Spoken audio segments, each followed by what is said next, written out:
Hanya satu tim yang berhasil 8 kali main, 8 kali menang, yaitu Napoli. Masih hangat karena dengan pelatih baru mereka.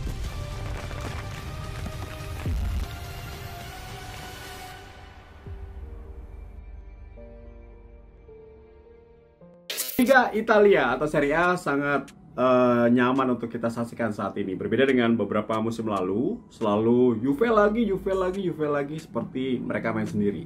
9 musim mereka beruntun juara sebelum akhirnya dipatahkan oleh Internazionale.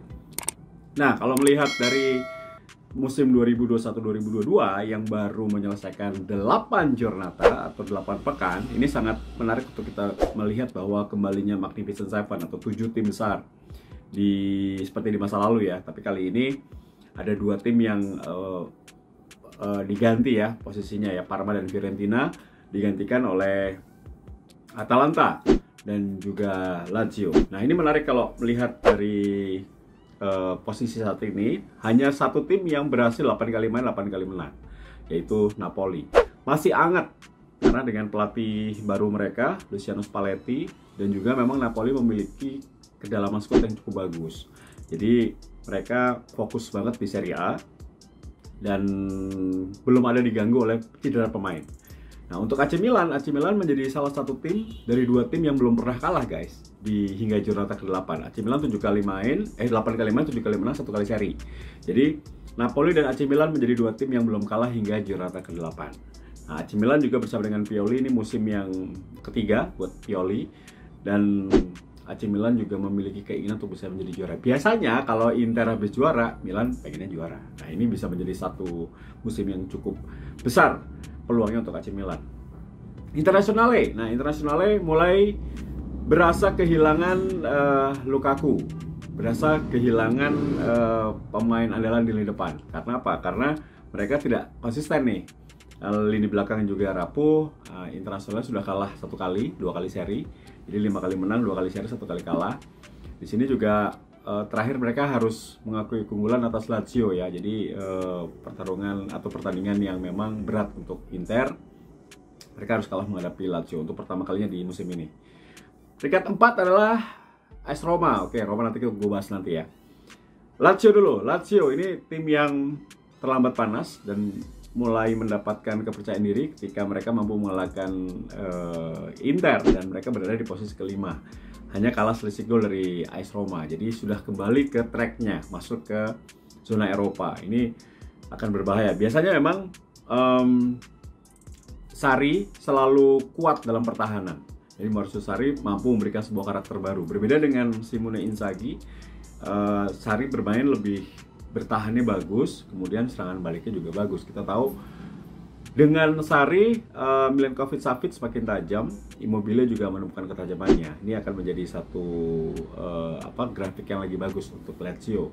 Nah, sedangkan untuk Atalanta, musim ini musim paling berat untuk Gianpiero Gasperini. Mereka fokus di Liga Champions, mereka ingin juga tetap mempertahankan papan atas, tapi tampaknya berat ya musim ini ya. Setelah bertahun-tahun mereka sukses stabil, kali ini Atalanta tidak stabil. Mereka sudah kalah 2 kali, main 8 kali, menang 4 kali, 2 kali seri, 2 kali kalah. Apa yang membuat Atalanta kalah atau sulit sekali bersaing musim ini? Gue rasa memang banyak pemain yang cedera dan juga mereka tampaknya sudah mulai terbaca oleh tim-tim lain. Karena praktis tim ini tidak pernah berubah dalam 4 atau 5 musim terakhir ya. Kehilangan 2 pemain, hanya kehilangan 2 pemain, tapi kerangka timnya masih sama. Jadi sudah terbaca taktiknya Gianpiero Gasperini. Memang kan sudah kita bahas bahwa sudah waktunya Gianpiero Gasperini pindah ya. Mungkin musim depan dirinya akan pindah tim besar, lebih besar. Kemudian Juve. Peringkat ke-7 Juve. Juve 4 pertandingan terakhir mereka menang terus guys. Nah, inilah kalau tim punya tradisi juara, tim matang, tim besar ya begini. Biasanya apapun masalahnya mereka hadapi, tapi pelan-pelan mereka bangkit. Nggak apa-apa menang 1-0, menang 2-1, kebobolan yang penting 3 poin. Itulah sepak bola. Dan Juve sudah kembali ke track perebutan gelar juara. Hati-hati semuanya nih. Apalagi mereka mampu mengalahkan Roma. Mereka bermain jelek biasa aja, Roma main bagus tapi menang. Yang penting itu sepak bola sekarang. Dan mereka Saat ini posisi ke-7. Jadi yang nilainya poinnya sama itu adalah Lazio, Atalanta, Juventus. Peringkat 5, 6, 7 poinnya 14. Hanya kalah selisih gol karena Juve kebanyakan kebobolan, sudah 10 kebobolan. Nah, terakhir gue bahas AS Roma. AS Roma ini awal-awalnya diperhitungkan karena memimpin papan atas. Kemudian mereka mulai up and down seperti biasanya. Menang, kalah, menang, kalah, menang, kalah. Nggak pernah seri loh. Tapi menang, kalah, menang, kalah. Kalah sudah 3 kali. Lawan Hellas, lawan Lazio, lawan Juventus. Jadi 2 pertandingan terakhir ini menjadi perhatian dari gua. Karena apa? Roma selalu tidak pernah menang menghadapi tim papan atas musim lalu. Apakah ini akan terulang kembali dengan skuad yang dimiliki oleh Mourinho? Gua rasa enggak sih. Tapi Roma belum bisa tampil konsisten. Ini alasannya kenapa gua bilang seperti itu, karena sampai detik ini Mourinho belum menemukan siapa kerangka 11 pemain yang fix yang akan dipasang dalam sebuah pertandingan dari minggu ke minggu. Karena gue lihat hanya kiper doang yang pasti bermain. Hanya kiper doang yang pasti bermain dengan Lorenzo Pellegrini kalau tidak terkena akumulasi atau tidak kalau tidak terkena akumulasi pasti Lorenzo Pellegrini akan bermain. Nah, masalahnya adalah selalu ada pergantian cedera di lini belakang, center back. Sudah berapa kali bongkar pasang, tidak ada yang fix. Mancini, Ibanez, Mancini, Smalling. Bahkan pernah Ibanez dipasang di bek kanan. Kemudian di kiri bergantian antara Calafiori, Matias Vina, bahkan Ibanez juga pernah di kiri. Jadi memang lini belakang ini acak-adut. Karena memang Spina belum bermain, nanti insya Allah katanya Januari ya sudah main. Terus belum ada pelapis di bek kanan Rekastrop. Jadi Rekastrop ini adalah andalan banget gitu. Brand Renault gak mungkin dipasang, hanya menghiasi bangku cadangan. Nah di tengah juga siapapun yang dipasang buat Romanisti itu tidak aman. Beruntung saja Romanisti memiliki Rui Patricio. Kalau bukan Rui Patricio kipernya, hancur lebur Roma di musim ini pertahanan. Nah di tengah itu punya banyak pilihan, tapi selalu yang dipasang adalah Verto, Cristante, kadang-kadang Darbo. Kayak kemarin hadapi Juve, Darbo tidak dipasang. Menurut gue sebuah kesalahan, karena Darbo bertahannya bagus sebetulnya. Salah satu Verto berpasang dengan Darbo akan lebih bagus menurut gue ya. Nah, terus kemudian di kanan Zaniolo yang mainnya tidak bagus terus dipasang sehingga rentan cedera. Padahal di situ ada Carlos Perez, bisa coba dirotasi. Sedangkan di kiri Mkhitaryan yang main bagus main jelek selalu dipasang, padahal bukan posisi aslinya gitu. Harusnya di situ kan bisa dipasang El Shaarawy atau mungkin Carlos Perez di kiri juga bisa. Itu sebuah solusi, sebuah rotasi yang harus dilakukan. Kalau di tengah memang menurut gua Lorenzo Pellegrini itu is a must, harus, karena dia adalah pengatur serangan, dia kapten. Nah, kalaupun posisinya atau dia tidak tampil, itu posisinya bisa digantikan oleh Mkhitaryan. Mkhitaryan posisinya di situ di belakang striker sebetulnya. Mau di Arsenal, waktu di United atau tim nasional Armenia, dia selalu di posisi itu. Nah, untuk di depan sudah waktunya coba untuk memainkan Eldor sejak awal, karena Tammy Abraham kalau tidak mendapatkan bola dan yang memang bolanya dia tidak berkembang seperti lari-lari. Jadi Roma seperti bermain dengan 10 pemain.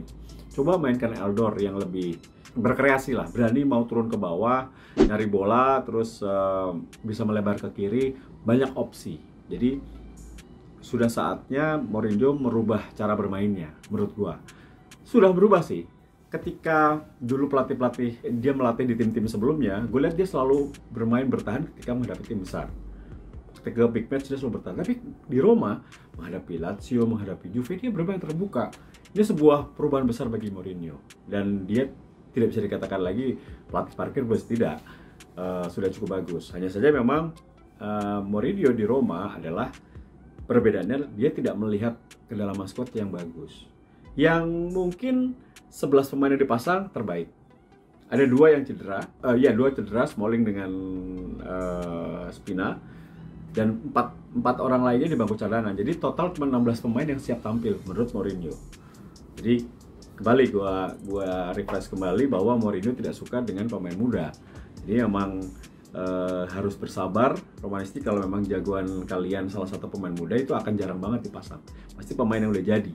Nah, dari kacamata gua 11 pemain di lapangan, plus 2 yang cedera, plus 4 pemain di bangku cadangan. Hanya 17 pemain total. 17 pemain itu yang memang diandalkan Mourinho. Nah, makanya menghadapi jadwal-jadwal yang sangat padat dengan Conference League, belum nanti dengan Coppa Italia, ini tentunya rotasi harus dilakukan. Jadi Mourinho harus memilih. Kalau gua lebih memilih fokus di Serie A.